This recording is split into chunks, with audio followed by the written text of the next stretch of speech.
Assalamualaikum warahmatullahi wabarakatuh. Halo sahabat cerdas, bagaimana kabar kalian? Pasti sehat-sehat semua kan? Nah, anak-anak, hari ini kita akan membahas materi tema 1 subtema 2, yaitu organ gerak manusia. Khususnya kita akan membahas tentang rangka. Nah, di sini kalian pasti tahu nih yang namanya rangka. Rangka itu tulang yang menyusun tubuh manusia. Nah, anak-anak, ini adalah organ gerak manusia. Organ gerak manusia terbagi menjadi 2, yaitu alat gerak aktif dan alat gerak pasif. Alat gerak aktif yaitu otot. Otot memiliki senyawa yang membuatnya dapat bergerak. Jadi, otot kita ini punya senyawa tersendiri anak-anak, sehingga bisa membuat bergerak dengan sendirinya. Pasti kalian semua punya otot dong. Nah, berikutnya ada alat gerak pasif atau tulang. Alat gerak pasif yaitu tulang. Tulang tidak dapat bergerak dengan sendirinya tanpa pengaruh dari alat gerak aktif. Jadi pada intinya, alat gerak pasif itu selalu terhubung dengan alat gerak aktif. Mereka sama-sama bekerja sama, jadi saling membantu sehingga menjadikan sistem gerak pada organ gerak manusia kembali efektif. Nah, anak-anak harus diingat ya, apa yang dimaksud dengan alat gerak aktif dan alat gerak pasif. Berikutnya, fungsi rangka. Rangka memiliki fungsi tersendiri anak-anak. Yang pertama, pemberi bentuk tubuh atau postur tubuh. Kedua, penegak dan penahan tubuh. Ketiga, melindungi organ-organ dalam yang vital seperti otak, jantung, paru-paru, organ pencernaan, dan organ reproduksi. Keempat, tempat melekatnya otot dan jaringan lain. Kelima, tempat pembentukan sel darah merah. Keenam, tempat pembentukan kalsium dan fosfor. Ketujuh, tempat menyimpan cadangan lemak di sumsum kuning. Wah, ternyata rangka memiliki banyak sekali fungsi anak-anak. Berarti kalian harus menjaga baik-baik tulang kalian, karena begitu banyak manfaat dan fungsinya. Ingat ya anak-anak, jaga tulang kalian.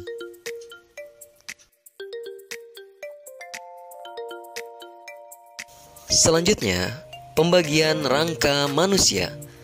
Rangka manusia itu terbagi menjadi 3. Yang pertama, rangka kepala atau tengkorak. Kedua, rangka anggota gerak, yaitu ada rangka anggota gerak atas dan rangka anggota gerak bawah. Yang ketiga, rangka badan.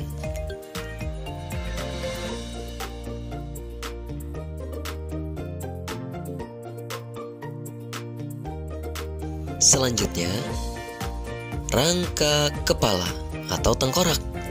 Nah, kita bahas nih anak-anak. Tulang tengkorak berfungsi untuk melindungi otak, indera penglihatan, indera pendengaran, dan saluran pernapasan bagian atas. Di sini ada bagian-bagian tulang tengkorak, yaitu tulang dahi, tulang hidung, tulang rahang atas, tulang rahang bawah, tulang pipi, tulang baji, tulang pelipis, tulang kepala belakang, dan tulang ubun-ubun. Wah, ternyata banyak juga ya anak-anak bagian-bagian tulang. Perlu diingat lagi nih. Wajib diingat ya anak-anak.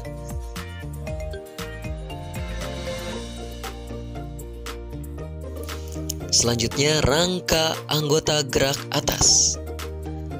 Rangka anggota gerak atas memiliki bagian-bagian, diantaranya 1. Tulang lengan atas. Tulang lengan atas berfungsi sebagai tempat menempelnya otot-otot utama yang menggerakkan bahu dan siku. 2. Tulang pengumpil. Tulang pengumpil berfungsi untuk menyambungkan siku dengan tangan pada sisi ibu jari dan membentuk persendian pergelangan tangan. 3. Tulang hasta. Tulang hasta bekerja sama dengan jari yang berperan dalam memutar pergelangan tangan. 4. Tulang pergelangan tangan. Tulang pergelangan tangan berfungsi untuk memberikan gerakan tangan memutar dan sebagai penyambung antara tulang lengan bawah dan telapak tangan. 5. Tulang telapak tangan.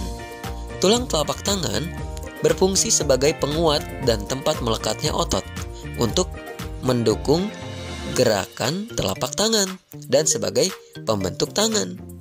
6. Tulang jari tangan. Tulang jari tangan berfungsi untuk menggerakkan jari seperti menyentuh dan memegang suatu benda. Jadi, itu adalah bagian-bagian rangka anggota gerak atas beserta fungsinya ya anak-anak. Rangka anggota gerak bawah. Rangka anggota gerak bawah memiliki bagian-bagian tersendiri. Di antaranya, 1. Tulang paha. Tulang paha berfungsi sebagai penggerak untuk berjalan dan berlari dan menyangga badan. 2. Tulang tempurung lutut. Tulang tempurung lutut berfungsi membungkus dan melindungi sendi lutut. 3. Tulang kering. Tulang kering berfungsi sebagai penahan benturan di kaki dan sebagai penggerak untuk berjalan dan berlari. 4.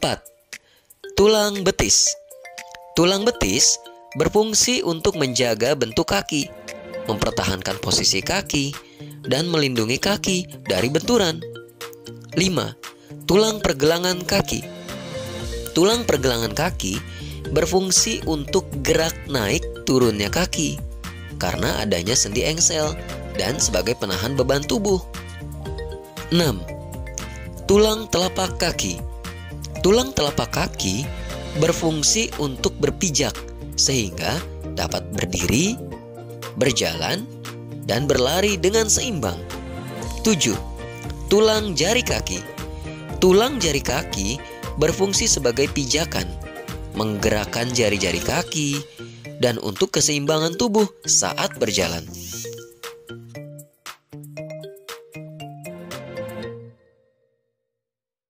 Selanjutnya, rangka badan. Nah, anak-anak, di situ ada rangka badan manusia nih. Rangka badan manusia itu memiliki bagian-bagian tersendiri. Di antaranya, 1. Tulang leher. Tulang leher berfungsi melindungi tenggorokan dan kerongkongan. 2. Tulang dada dan tulang rusuk. Tulang dada dan tulang rusuk berfungsi melindungi paru-paru dan jantung. 3. Tulang belakang. Tulang belakang berfungsi melindungi saraf dan sumsum tulang. 4. Tulang betis. Tulang betis berfungsi untuk menjaga bentuk kaki, mempertahankan posisi kaki, dan melindungi kaki dari benturan.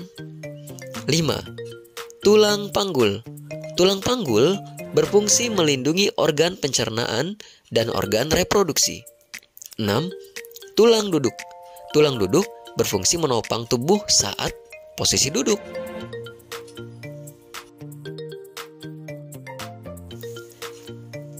Anak-anak, tadi kita sudah mempelajari tentang materi rangka.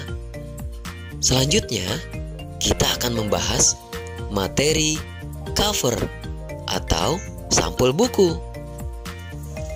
Nah, anak-anak, coba diperhatikan. Di situ ada gambar contoh cover buku. Perhatikan baik-baik ya.